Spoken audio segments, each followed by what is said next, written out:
Ferguson alizuia sabu ili aweze kufurahia mpira wa Lionel Messi, ambapo imeelezwa kwamba aliyekuwa kocha wa Manchester United Sir Alex Ferguson katika dakika ya 80 ya fainali ya ligi ya mabingwa ya Ulaya iliyofanyika kwenye uwanja wa Wembley, Barcelona walikuwa wanaongoza dhidi ya Manchester United kwa mabao 3-1. Msaidizi wa Ferguson alisema, "Wacha tufanye mabadiliko. Messi, Iniesta na Xavi wamechosha safu yetu ya ulinzi."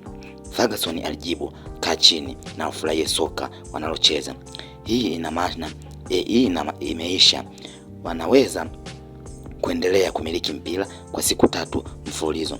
Messi alipata alama ya juu zaidi, yani highest rate katika fainali ya ligi ya mabingwa kwenye mechi hiyo, yani 10/10, yani 10/10, na hakuna mchezaji aliyerudia mafanikio hayo hadi leo.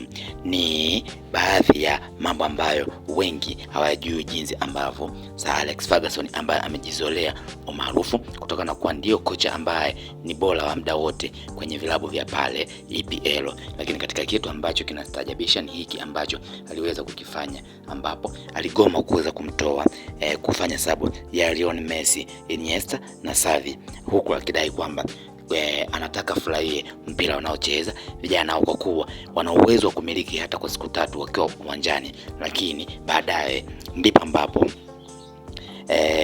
Messi aliweza kupata ile alama ya juu kabisa, uwezo wa kucheza ambayo wengi hawajawahi kupata, na mpaka sasa hakuna mtu ambaye aliwahi kupata kwenye fainali ya michuano hiyo ya ligi ya mabingwa ya Ulaya, ambapo alipata alama ya 10/10, na hivyo kuweka rekodi ya kwamba huenda Ferguson alikataa kumbadilisha Lionel Messi ili aweze kuangalia soka lake analolicheza ambalo lilikuwa safi kabisa, akiwa pamoja na wachezaji wenzake kama Iniesta, huku msaidizi wake akitokea patupo baada ya kugomewa kuweza kutoa kwa hiyo sabu, ambapo yeye alihisi kama huenda wachezaji wanawachosha safu ile ya ushambuliaji. Lakini Ferguson alimjibu kwamba acha tuendelee kuangalia soka